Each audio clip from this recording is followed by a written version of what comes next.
Hey everyone, this is Coloring Chemist. My name is Connie and welcome back to my channel.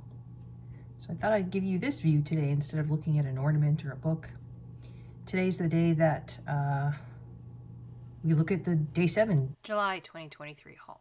Also, I think happens to go live on Christmas Day. And we got some snow. Now, I'm not filming this Christmas Day. I'm filming this on, what is today? December 19th. So we got some little tiny skiff of snow on the weekend, but it definitely is helping me to feel more Christmassy.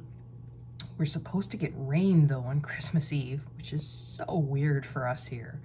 But then I think it changes to snow overnight, so maybe a little more snow on Christmas Eve overnight and into Christmas morning. I don't know. That would be pretty if it was snowing Christmas morning. You can see some birds out there. The one closest here that's kind of golden and black, that's an evening grosbeak. There's another one up higher there. Oh, they tend to leave when a car goes by. I don't know if you saw down lower there was a woodpecker on the post down underneath. And all the little teeny ones, those are pine siskins. We also get chickadees, of course, and maybe I'll insert a bit of footage of some of the other kinds of birds that we get here. But yeah, kind of reddish gray ones, those are pine grosbeaks. We get the bigger birds, Canada jays, blue jays. We also get magpies, and then your standard, crows and ravens and those sorts of things come in and look for food too. So just a quick rationale as to why I'm doing my hauls this way. I know you guys are probably getting sick of hearing this, but just in case people haven't seen the first video with the sort of full rationale, basically it's stock taking, right? I pulled out everything that I purchased in 2023 just to lay my hands on it, to remind myself of what I have, and as a psychological exercise to really just show myself how much I did buy in 2023, and then, and think hard about that.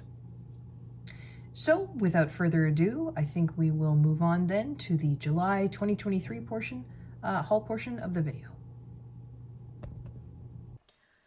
Welcome to July 2023 haul. So in June, I think I had regained some sanity there, and July I lost it again. So I don't know. It's a hobby. I enjoy it. Collecting is part of the hobby. I guess I shouldn't be so hard on myself. And don't get me wrong, I'm so grateful and so thankful that I have the opportunity to own all these beautiful supplies. Now I need to use them. That's what I need to do. When you're busy, do you find that, you're too busy to use the supplies, so you shop instead? Do you find that? I find that.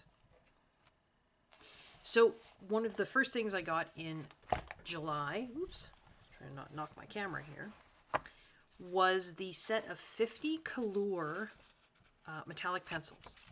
So here's the colors. That's the swatch card that comes with. It's blank. You color it in. But Corey, Colorfully Optimistic, had talked about the 50 metallic Color pencils. And most metallic pencils don't have a lot of metallic shimmer. They just don't, right? But she had been impressed by these. And yeah, I agree with her. They're not as shimmery as metallic paint is going to be or anything like that. But these do, you can see a little bit of metallic shimmer to them. And the metallic colors themselves, I think because they've got, whether it be aluminum powder, mica, whatever's in there, I'm not sure what's causing the shimmer, but it almost causes the colors to be sort of grayed out. I love that. So even as non-metallic colors, these are beautiful colors. They just have that vintage grayed out look to them. So yeah, lovely. So I have them in this case. This is a global art case. These are some other metallics that I have, but the colors start here, and they have color names and numbers on the pencils. So here's orange yellow M006. It says Color. The pluses, I think, are some kind of probably light fast rating, but with budget pencils, I don't know. Again, light fast, unless you're making artwork to hang on a wall, it's not going to matter for coloring books, right? And then there's more. Even the color of the barrels It's very pretty. Yeah. I haven't used them a lot. I used this last one, which is Ivory Black, for a project that I was coloring in November. Because again, I probably mentioned this earlier, I'm not filming this in the month that I got these things. I'm doing kind of an end of year haul just to, well, for a number of reasons, remind myself of what I got over 2023 and give myself a reality check of how much stuff I did buy in 2023. So, yeah, I was using that on a project in a November finished page you'll see for November. So yeah, Couleur metallic pencils. I also picked up not this little case. My daughter gave me this for Christmas. Was it last year? It's adorable. It's printed. It's quilted inside. It's got this little. It looks handmade to me. This lovely little tassel with a bead. But I was trying to figure out what to put in it, and I had picked up a small set of. These are Pitt pens, but they are the calligraphy Pitt pens. So instead of the brush tip, they have, can you see that? It's a flat, right, tip that's meant for calligraphy. Now their brush Pitt pens are probably meant for decorative writing as well. I use them to color, and I could use these to color as well. There's a nice little selection of colors here. But I learned calligraphy once as a child, and I really enjoyed doing it. And I would like to start learning it again, I think. So they came with this little leaflet, and I also have some other books and printouts and things. This just instruction on, different types of calligraphy. I think the simple alphabet is the one I learned. But yeah, I would like to start learning that again. So when I got them, they came in a little plastic case, and I just thought this little pouch that my daughter had given me for Christmas was the perfect place to put the to put the pens and the little instruction leaflet. Just zips closed. So that was July. Sorry, forgot there for a minute which month we were on. What else did I pick up in July? I picked up some of the Schmincke super granulation paints. Now, I also picked up more of these in August. So in July, I got these little trios. So this is the Haze trio, and this is the Tundra trio. And these are the tubes. You can also purchase these. I'm not sure if all colors come in both forms, but these are little 5 milliliter tubes. You can also purchase the super granulation paints in half pans, but these I think were on sale, maybe Jackson's Art, if I remember correctly. So yeah, this Haze trio has Haze Pink, Haze Indigo, and Haze Brown. And what I did was I squirted a little bit out into my own. I just had some empty half pans. And so the haze colors are those three right there. I don't make the neatest or prettiest half pans, but it doesn't matter. And then I made a little swatch card to go in the... This is a... I don't even remember where this case came from. Somewhere. Maybe just came empty like this. I don't remember. But there's your haze colors.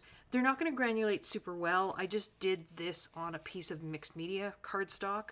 They're going to granulate much better on watercolor paper and with more water. But, I don't know, the Haze Pink got a nice amount of granulation there. And then the Tundra Trio had Tundra Orange, Tundra Violet, and Tundra Green. And so the Tundra colors I put in full pans. Excuse me. Because that's happened to be what I had. So I squirted out more of those paints, but there's still some left in the tubes. And then they are in the half pans there. You can see the you've actually got some of the, it's not really granulation, but the color separation within the pan.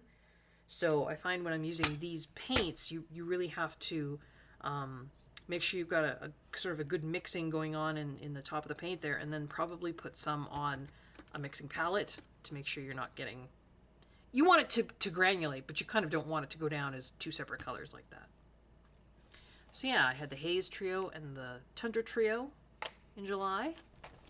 I will keep this out though because, and I'll just put it up here, there are more Schmicke paints, and you probably saw some of them there, to come in August.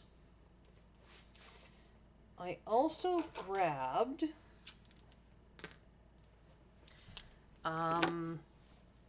this is a Jelly Roll metallic pen, and it was a set that had a silver and gold, but these are click as opposed to pulling a cap off and using them.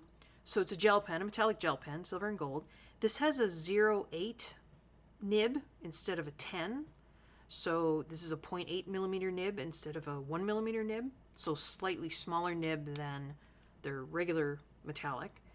They do come in more colors now. At the time, I think when I picked these up, I only saw silver and gold, or maybe I just wanted to get silver and gold just to see if I liked them.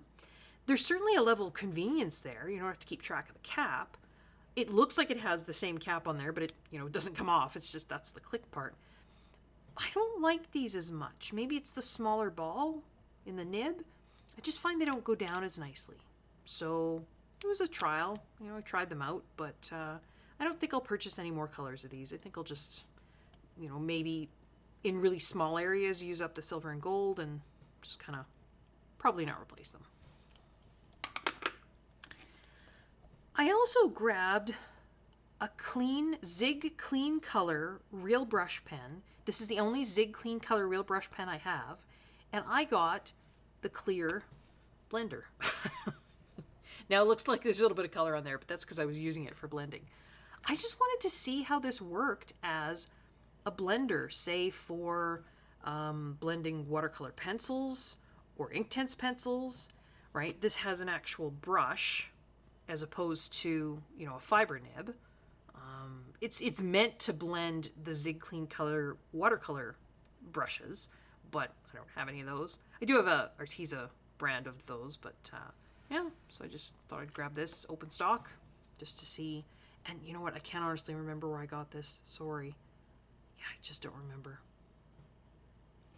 My apologies. I also got a full set of the Staedtler pigment brush pens. I just grabbed 2 of them here. The rest of them are in some Spectrum Noir marker trays off to my left here. There's 36 colors in the full set. Maybe they'll come out with more, maybe not. Hard to say. This is Staedtler's version of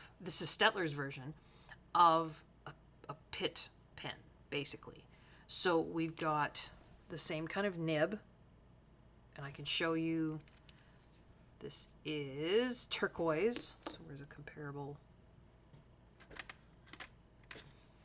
It's not exactly the same, but so this is cobalt green in the pit pen. But you can see the nibs are pretty much identical, right? Same shape, same size. I have used these together. They do work well together. I still prefer the Faber-Castell. The Staedtler ones have sometimes an odd shiny look, even after they're dry. It's hard to explain. You wouldn't think that would happen with a pigment brush pen, but it does. They can sometimes be hard to layer. I find these are much better at layering.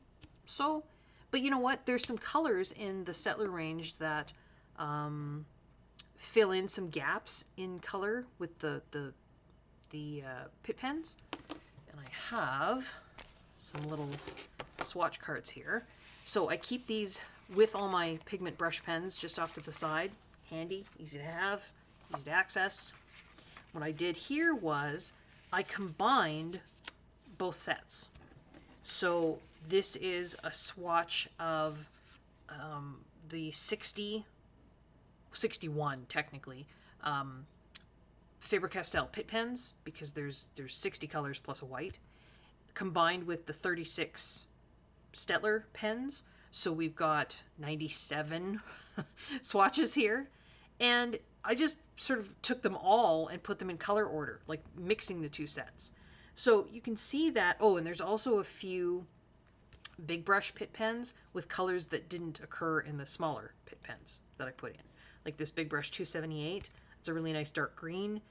Doesn't show up in either the regular Pitt pens or the Staedtler. Doesn't have a color like that. So, but yeah, there's some nice colors in the Staedtler that don't occur in the Pitt pens. This 21S is a nice pink that's in Staedtler. Now the S isn't on the Staedtler pens. I just put that there to tell me it's a Staedtler pen.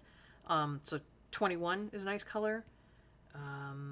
Some of them are almost duplicates. You can see the 620S, that's Staedtler, versus 239, that's Faber-Castell.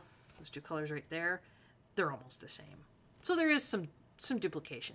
That 2S, or just 2, is a Staedtler pen and is a really nice, almost not a totally neutral red, but closer to a neutral red, I think, than anything in the Faber-Castell line.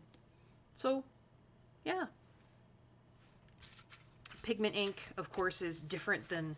It's still water-based, but it's permanent after it's dry. So that's different from, say, like a Tombow, which you can still reactivate after it's dry. So a little bit of a different beast, but yeah, I picked that up in July. So it's the Staedtler pigment brush pens. You can buy them in different size sets. Don't think you can buy them open stock yet. Hoping maybe one day you can, but... I also grabbed, told you, I lost my sanity in July. I grabbed all of these Stabilo fine liners in July. Now, looking back, I probably just should have bought the big set, but I was finding smaller sets on sale, so I kind of, over the course of July, built myself up a full set. They look like this. They're fine liners, very much like the Staedtler Triplus fine liners. Some different colors. So there we've got all the colors. I really like these colors in here. And the reason these aren't in with these colors came, and this is kind of how I got started on this collection. I saw on... I saw on Amazon, oh sorry, there's a glare, this package, and it was on sale, and it was Stabilo fine liners. There's 18 of them in here, and it was called Soft Colors. And I just thought, that's a gorgeous selection of colors. And you don't get these soft colors with the Stabilo, or pardon me, with the Staedtler fine liners. At least I didn't really see them. And just some really beautiful, vintagey, kind of pastels, but not necessarily, but yeah, just those beautiful colors. So I started with this, and then discovered I actually really like the Stabilo fine liners. I like the feel of them. I also grabbed this one because this was on sale as well, and I knew that there would probably be some duplicates between these two. Not all the colors are duplicates, though. This was called Pastel Love. This one was just called Soft Colors, but they're both the same. They're the .88 fine liners. But yeah, just because I knew that I would like these colors. I think maybe you can buy these open stock. I'm trying to remember. I think you can. But yeah, these two sets were, and I just kept the packaging because it was so pretty. These two sets were on sale. And then I just got full set syndrome and decided I needed the rest of them. Yes, you can buy them open stock. Yes, because I got a lot of these open stock from Michaels. So, but these are the sort of regular colors. I also had grabbed a pack of these Pastel Love, but this is their pen 68. So, got Pastel Love .88, which is their fine liners. You notice the barrel is kind of a yellowy color, or this orangey yellow color. And then their pen 68, they just call them fiber tip pens. So that's these ones here where the barrel is the full color. And these are more like Crayola Serpa tips. You see that? Sorry, yellow maybe wasn't the best color. So it's just a larger, it's still a smallish tip, but it's not a fine liner tip, right? So this was a pack of 15, and it was the same kind of these pastel colors, although I still like, the pastel colors were nice, but those soft colors, that's beautiful. So I just stuck them all. This was a color it case. You could buy an empty color it case for some reason. So I'd grabbed this maybe to put gel pens in, but then didn't. But it actually works really well for the fine liners. And so I kept those sort of soft colors separate here at the back, just because, I don't know, they're just so beautiful. It's a beautiful range. I love those vintagey colors. And then there was a few more of the 68, the fiber tip pens. Again, those pastel colors, I just put them into the back. There's 2 pens in here, didn't fit, so they just lay in there like that. Got swatch cards. The fine liners, I believe, are in, or the fluorescent fine liners are in maybe with my Stettler pens, because there was just more room in that case, and I don't use the fluorescent colors that much, so didn't feel a need to put them in here. There's the Stabilo fine liners. And I think that's it for, well, I don't know if to call these, yeah, I guess these are supplies. It's not so much a book. These are just some pads of tracing paper. And I got this idea from Coloring with Kay. Great idea. Instead of using parchment paper or wax paper to put between your pages in a coloring book, if you think you've got, some kind of media that's going to stick or it's going to transfer, just tear a page of this tracing paper out, cut it to size if you want, and slip that in between. With wax paper or parchment paper, I usually get it in rolls, which means you're always fighting with the it eventually will flatten out. But, you're fighting with it and it's rolling up on you. And these were on sale. They were really cheap. So these are all 9x12. So, it's a size that's going to be big enough for, I would say, most of my coloring books. 40 sheets, got 2 pads, and that's what I use them for. I could use them for tracing too, but I just use them to tear out and put between my pages of my coloring books. And then I got some books. So I placed an Etsy order from, was it Coolcraft Books? I think it was. And I grabbed so this is the same series as the Yurori Mouse sketchbook books. And this is the Bunny book. And everybody's seen this, of course. Sweet pages. I haven't colored in this yet. And this is the Bear book. It says townscapes, animals, variety goods, cakes, flowers, cooking, and 5 bears. Nope, no English in that one. So, very cute. I haven't colored in this one yet either. So I got those 2. In the same order, I think I got this one, which is a gorgeous book. This is Korean. It's called Nostalgia, and it's He is the illustrator. Look at the end papers. They're just beautiful. It comes with this little ribbon bookmark, and all of the pages there is, and it's the paper's fantastic, right? It's almost card. It's almost cardstock. A colored, full color, original piece of artwork on the left, and then you could translate here, and then a version to color on the right. And what's really interesting about this book is the line work is colored very subtly, but colored to match the artwork. So the little girl's jacket over here is red. The line work here has a hint of red to it. The leaves, right? This is a nice fall image. The leaves are different colors. The outline of the different leaves matches the color of the leaf in the artwork. I haven't colored in this yet. I'm terrified. I'm terrified because it's so beautiful. I just don't want to ruin it. But, you know, I mean, look at, they're just gorgeous. Gorgeous pieces of art. You know, even if I never color in this, which I shouldn't say that, but even if I don't, just looking through this book and looking at the artwork on the left-hand side just makes me happy.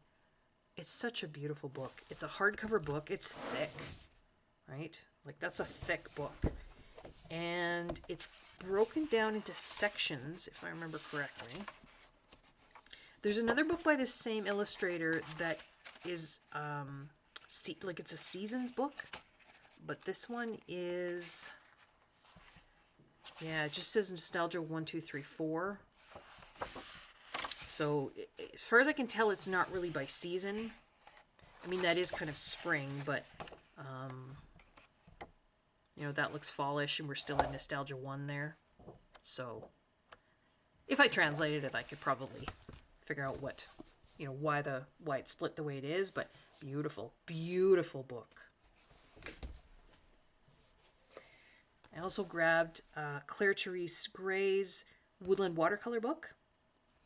This is, the coloring section of this is printed on 200 GSM watercolor paper. So you've got this section at the beginning that talks about basically how to watercolor. So basic painting techniques, color mixing, blending, the supplies that you would need, how to do washes, choosing colors, right, painting leaves. And then the workbook portion is printed on watercolor paper. So it's nice, it's 200 GSM. It's got a watercolor texture to it. I'm assuming it's probably sized. I don't know, but maybe it said there. I apologize if I missed that. But the illustrations are just beautiful. It's all single-sided.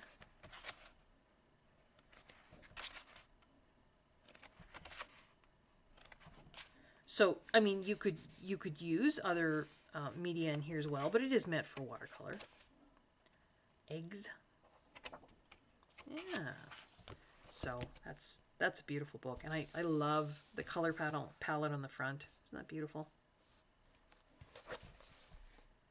Paint your way through enchanting forests on high-quality watercolor paper.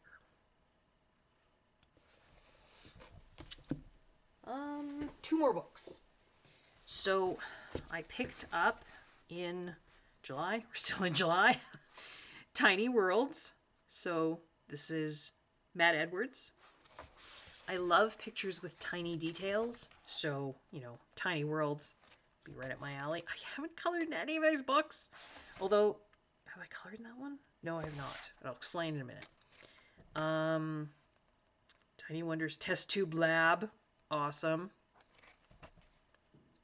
Tokyo in a Teapot. So yeah, this is all single-sided.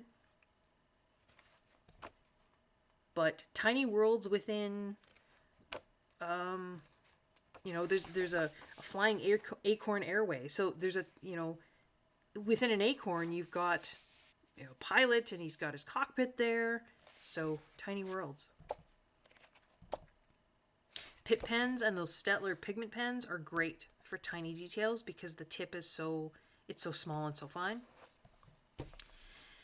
And then I picked up Melpomene Chetspanayotu's Nature Mandalas, but the US version. I have the UK version, but I wanted this one to compare the paper. It is different paper. So the US version has whiter paper, and it's not as smooth. It's not that it's bad paper, it's just different. But because I like using pit pens, I prefer smoother paper, and the UK version does have smoother paper. So, but I just, yeah, wanted it to compare.